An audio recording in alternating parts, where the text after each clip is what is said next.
santai.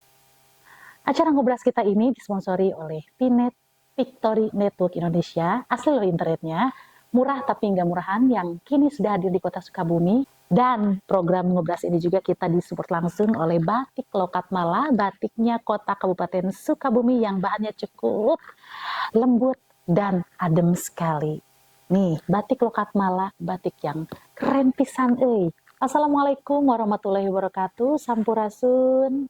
Sahabat DP2KB P3A Official, bareng lagi ketemu saya Teh Vida di acara Ngobras, ngobrol asik santai keren.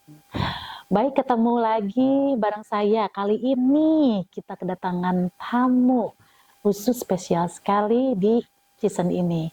Kita kedatangan tamu yaitu Kabid PPKS Dinas P2KB P3A Kota Sukabumi. Baik, sebelumnya kita akan berkenalan dulu dengan beliau yang ada di samping saya. Selamat pagi.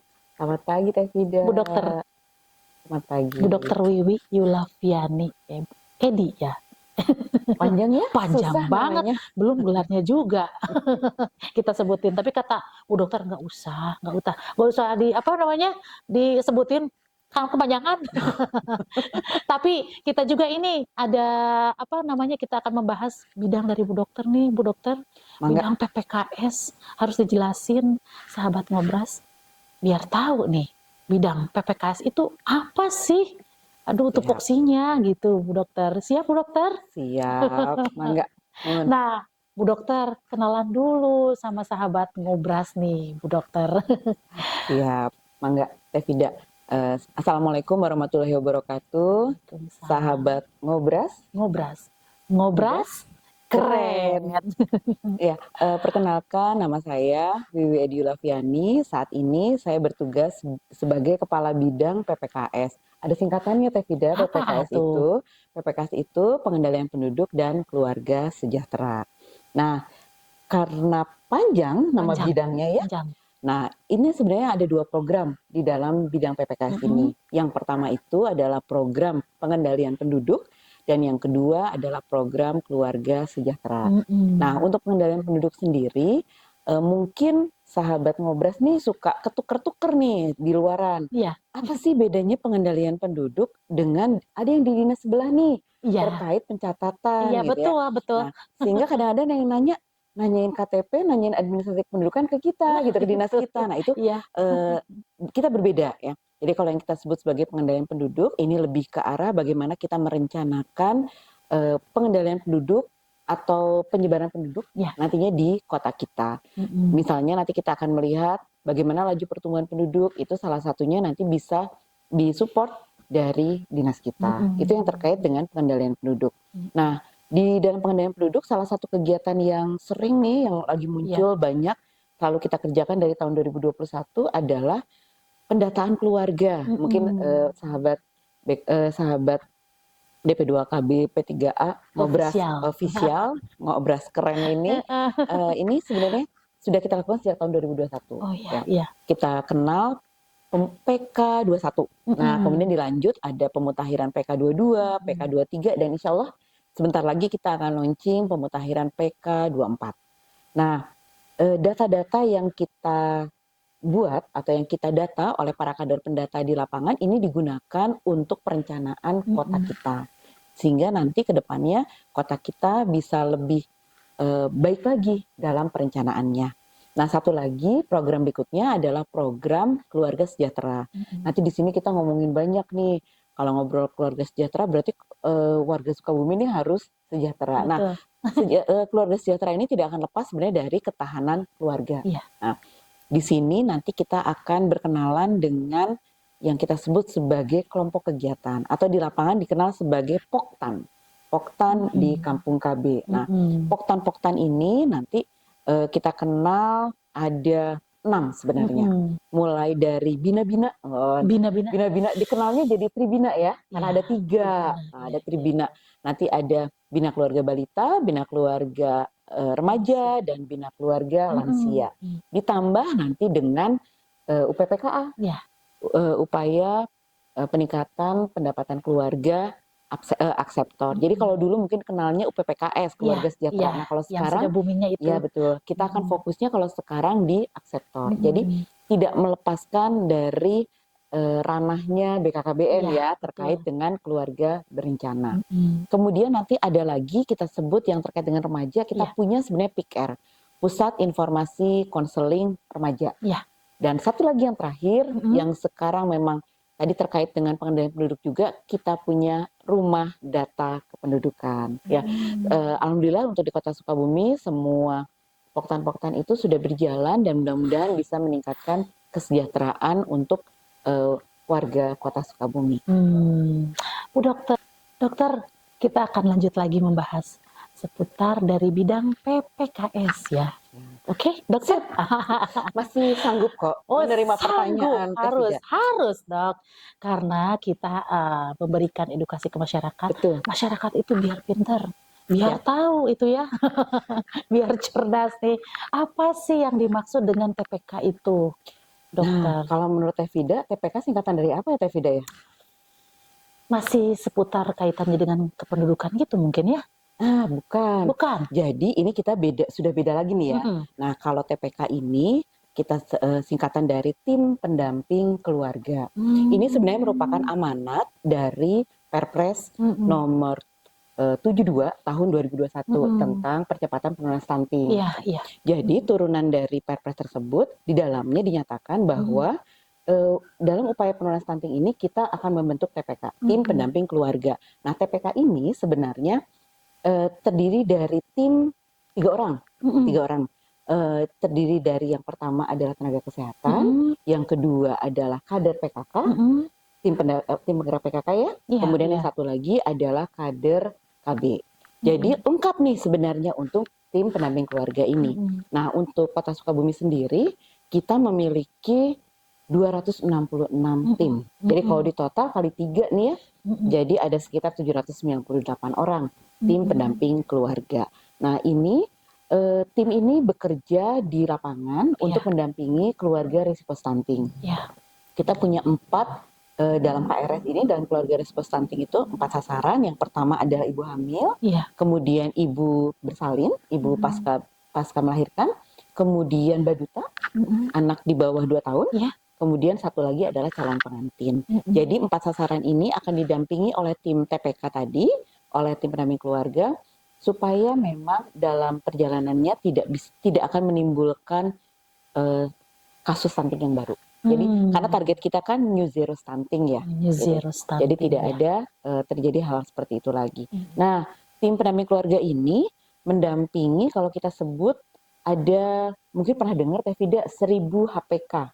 1000 hari pertama kehidupan. Nah, makanya tadi sasarannya mulai dari ibu hamil, ibu bersalin, dan bayi usia 2 tahun. Karena 1000 HPK dihitung di situ. Tapi kan kalau kita ngomongin ibu hamil, nggak mungkin ya hamil sebelum jadi captain dulu ya. Nah, makanya kita dampingi juga dari mulai calon-calon pengantin kita. Kita berikan edukasi, kita berikan pendampingan, sehingga nanti pada saat mereka menikah, kemudian hamil, mereka siap untuk hamil yang sehat tentunya, supaya nanti kasus stuntingnya tidak bertambah lagi. Itu mungkin terkait dengan TPK. Luar biasa ya, terkait. Jadi nanti kalau dikaitkan banyak kaitannya. Nih, ada dari bidang PPKS itu ada LC-MIL. LC-MIL perlu dijelaskan ya. Betul. Dokter. Ini nyambung dengan yang tadi. Nyambung lagi juga. Terkaitnya dengan yang tadi nih, yang TPK tadi dengan Perpres 72 tahun 2021. Jadi LC-MIL itu singkatannya adalah elektronik siap nikah dan hamil. Saya akan ungkapkan lagi. Apa LC-MIL itu? Elektronik siap nikah dan hamil. Elektronik siap nikah dan hamil. Betul. LC-MIL ini merupakan aplikasi yang memang dibuat oleh pemerintah pusat, khususnya BKKBN. Di dalamnya mencakup yang tadi untuk mendata hasil pekerjaan dari TPK. Jadi TPK setiap selesai melakukan pendampingan, mereka akan memasukkan data tersebut ke dalam aplikasi LC-MIL. Nah, kemudian nanti data itu bisa kita buka di tingkat kota sampai di tingkat provinsi dan pusat. Nanti kita bisa lihat berapa banyak sebenarnya yang sudah didampingi. Nah, Esil Meal ini ada 2 sebenarnya kita buatnya, ada 2 bagian. Yang pertama memang dikhususkan untuk calon pengantin, dan yang kedua dikhususkan untuk sasaran yang lain. Nah, kalau calon pengantin sebenarnya nanti mereka bisa mendownload sendiri, jadi ada 2 jenis ya. Kalau yang untuk calon pengantin, mereka bisa download di aplikasi, di Play Store, atau kalau untuk iPhone juga sudah ada. Kemudian nanti, maaf, kalau nggak salah iPhone belum deh, baru Android deh kalau nggak salah. Android, Ya betul, Android. karena kemarin masih trial ya. Yeah. Nah, kemudian nanti diisi, nanti akan setelah selesai diisi akan muncul sertifikat siap nikah. Nah, itu bisa digunakan pada saat nanti mendaftar untuk menikah di KUA atau di tempat untuk menikah. Nah, hasil itulah yang menandakan bahwa capim kita sehat dan siap untuk hamil pada saat di waktunya hamil nanti. Luar biasa ya Bu Dokter ya. Itu dari cakupan dari 3 tribina tadi itu ya, bina balita, lansia, dan remaja itu termasuk di dalamnya itu kaitannya dengan Esil Meal gitu ya. Terus nanti tadi ada kelompok kegiatan, pasti masih di dalamnya itu seputar ya. Jadi mungkin tidak bisa dipisahkan ya, tidak bisa dipisahkan. Jadi mereka akan saling berkolaborasi. Karena kita tahu misalnya di lapangan, kan tadi TPK itu kan ada yang dari kader PKK, ada kader KB gitu ya, kemudian juga ada dari tenaga kesehatan ya. Nah, itu otomatis pada saat turun ke lapangan di bina-bina tadi, misalnya di BKB, BKR, BKL, yang turun kan sebenarnya teman-teman kita juga ya, para kader kita, ya kader PKK juga, karena kita tahu PKK itu nyambung mana-mana ya kader PKK. Kader KB juga sama. Jadi kalau sekarang tuh kalau kita ngomongin kader KB bukan cuman, ayo kita menggunakan alat kekerasan, bukan cuman itu, tapi kita berharapnya bahwa kader KB juga nanti bisa memberikan edukasi terkait keluarga sejahtera tadi itu. Karena kan tujuan KB sebenarnya itu ya, keluarga merencanakan kehamilan dan merencanakan keluarganya. Luar biasa. Begitu. Dokter, tadi kita kan sudah menjelaskan mengenai kelompok kegiatannya Tribina ya. Kita akan membahas lagi lebih dalam lagi ya mengenai hal tersebut. Gimana? Boleh. Kita coba kupas dikit-dikit ya. Iya, itu. Kupas dikit-dikit. Jadi, tadi kan sudah disampaikan bahwa Poktan ini ada beberapa ya. Salah satunya adalah, atau salah 3-nya ya, karena ada 3 ya tadi yang dimaksud dengan Tribina. Ada BKB, BKR, dan BKL. Saya mau sedikit jelaskan nih, bagaimana sebenarnya kedudukan BKB, BKR, BKL di lapangan. Jadi mungkin kalau para sahabat Ngobras Official ini adalah posyandu di sekitar rumahnya ya. Ada posyandu yang memang selalu berjalan setiap bulan. Nah, kalau posyandu itu fokusnya memang pada pelayanan kesehatan. Nah, kalau Tribina ini kita akan fokus di pola asuh. Jadi contohnya misalnya kalau posyandu ada posyandu balita. Anak balitanya ditimbang, anak balitanya mendapatkan pelayanan kesehatan. Nah, kan kalau anak mau sehat itu orang tua atau keluarganya harus pintar juga ya. Harus. Nah, salah satu yang memintarkannya itu adalah menggunakan atau melalui kelompok BKB, kelompok bina keluarga balita. Iya, betul. Nah, di sini orang tua yang memiliki balita akan kita ajarkan bagaimana mengasuh, bagaimana memantau perkembangan. Karena kan mungkin kita suka lihat sekarang anak-anak ada yang mengalami keterlambatan keterlambatan perkembangan. Betul. Harusnya sudah pintar ngomong, capetan. Mulai kalau sesuai dengan batasan usianya gitu ya. Betul. Harusnya ada terlihat perkembangannya itu ya. Nah, kita tuh pakainya ada yang disebut sebagai KKA, kartu kembang anak. Itu bentuknya mirip seperti KMS. Kalau KMS kan tentang nanti tinggi badan, berat badan kayak gitu ya. Ada pitanya. Kalau gitu dulu di posyandu itu bukunya kuning ya kalau nggak salah itu ya. Kalau sekarang pakainya buku KIA, warnanya pink. Warnanya pink. Iya, yang bisa digunakan oleh ibu hamil dan balita ya. Nah, di luar itu kita ada yang disebut KKA tadi, kartu kembang anak. Nah, di KKA ini isinya bukan pelayanan kesehatannya, tapi bagaimana kemampuan si anak tersebut, perkembangan si anak. Jadi misalnya umur 3 bulan, anaknya harusnya udah bisa apa ya? Nah, di situ tuh ada standarnya.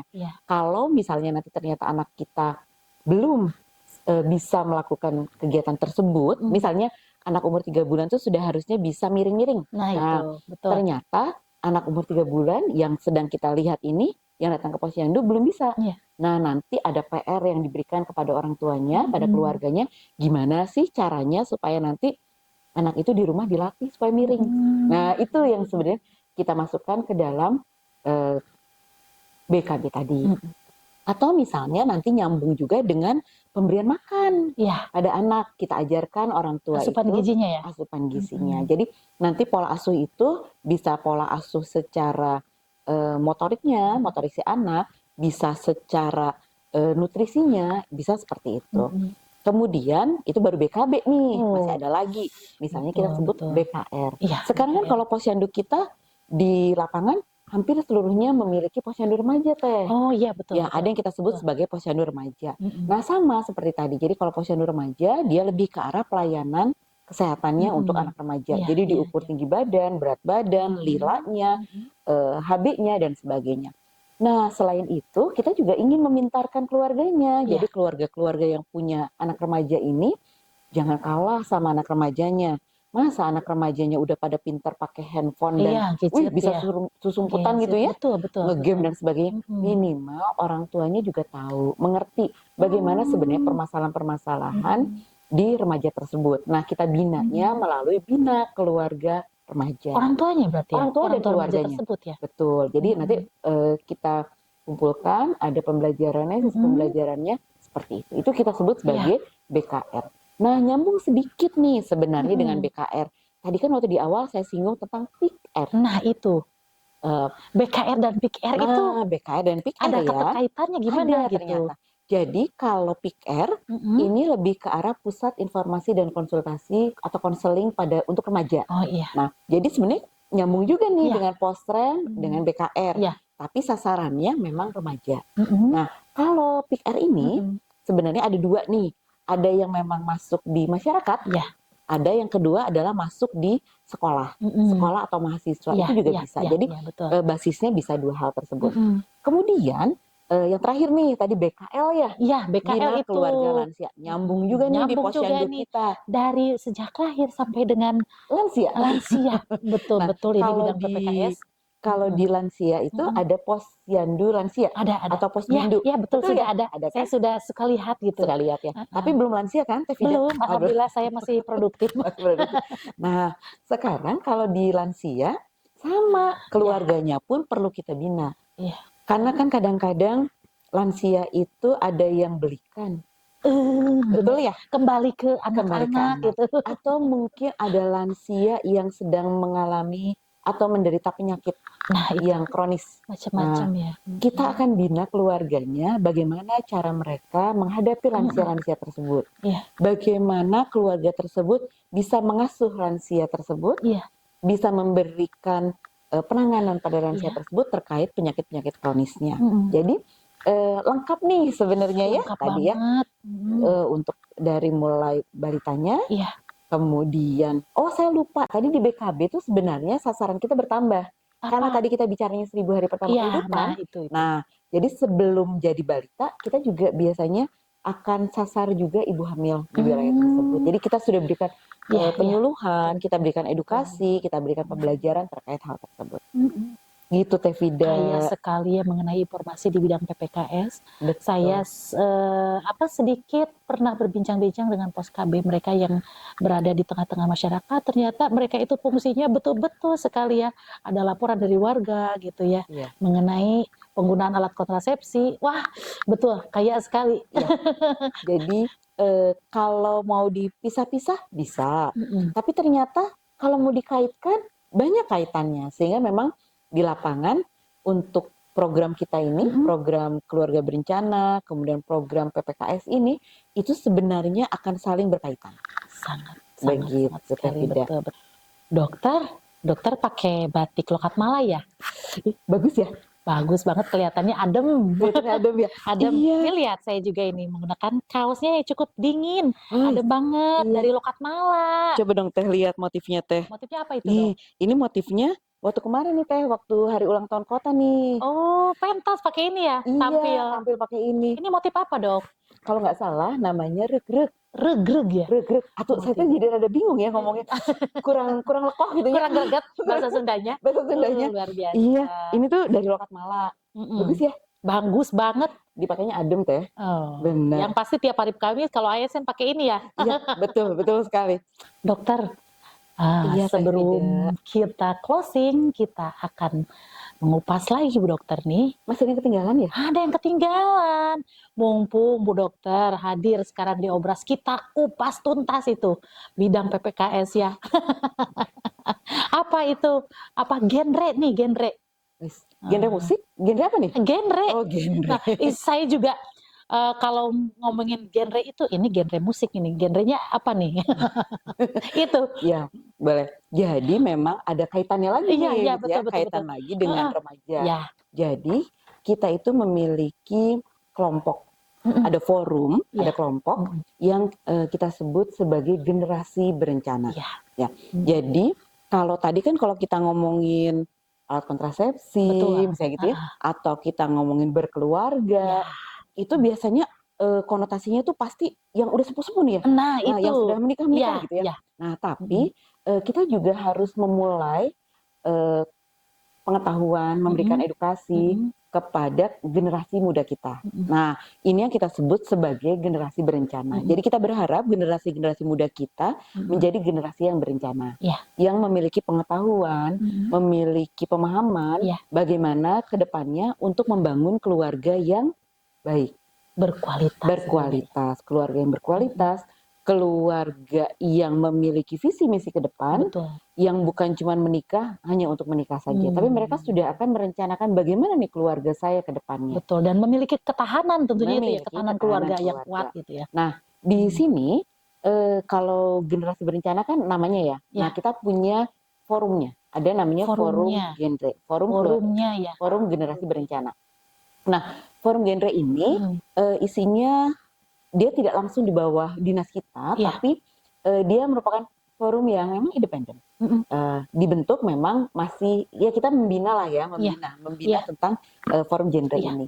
Nah, forum genre ini nanti akan bertugas atau mereka memiliki visi misi lah gitu ya di forum ini, bagaimana mereka bisa mengembangkan hal-hal yang tadi sudah saya sampaikan. Nah, forum genre ini juga sebenarnya punya pemilihan. Jadi ada yang namanya duta genre, duta generasi luar biasa.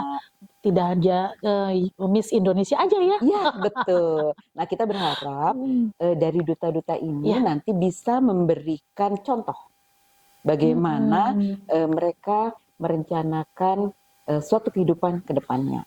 Kita jadikan role model ya sebenarnya para duta ini. Nah, nanti para duta ini akan berkumpul atau bergabung di dalam forum genre tersebut. Nah, forum genre ini ada tingkat kota, kemudian sudah kita buat di tingkat kecamatan, sampai nanti kita lagi aktifkan lagi yang untuk tingkat kelurahan. Oh iya. Nah, tadi kan ada pemilihan ya, pemilihan duta genre. Iya, betul. Nah, insya Allah tahun ini juga kita akan ada pemilihan duta genre. Nah, kalau duta genre ini, Teh Vida, nanti kalau kita sudah pilih duta genre tingkat kota, nanti bisa kita masukkan lagi. Jadi ada tingkatan di provinsi.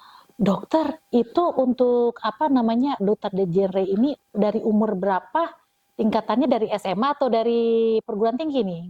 Batasnya sampai usia 20 tahun. Dari sekitar 16 bisa. Oh, 16. Dari 16 sampai 20 tahun. Iya. Karena memang sasaran kita kan remaja yang memang sudah akan berpikir ke arah bagaimana nanti mereka membentuk keluarga.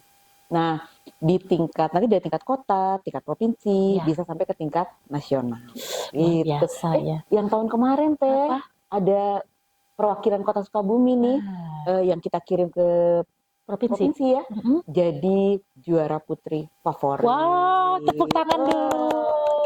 Nah, mudah-mudahan luar biasa. Namanya boleh di-spill dong? Boleh, iya spill dulu dong. Di-spill namanya Teh Gaisani. Teh Gaisani. Teh Gaisani Insira. Luar biasa Teh Gaisani Insira. Nah, ini tahun kemarin menjadi juara favorit putri di tingkat Provinsi Jawa Barat. Nah, mudah-mudahan tahun ini nanti dari rekan-rekan kita, dari adik-adik kita, aduh kalau rekan seumur ya. Mudah-mudahan ada lagi ya. Ada lagi. Dan nanti kita juga masuk nominasi. Iya, untuk kita bisa. Yang penting selain masuk nominasi, kita berharap bisa betul-betul menjadi role model. Nah, itu betul dok, betul ya. Betul. Setuju lah kita. Setuju sangat. Siap. Baik sahabat DP2KBP3A official, demikian tadi bincang-bincang saya dengan Kabid PPKS DP2KBP3A Kota Sukabumi.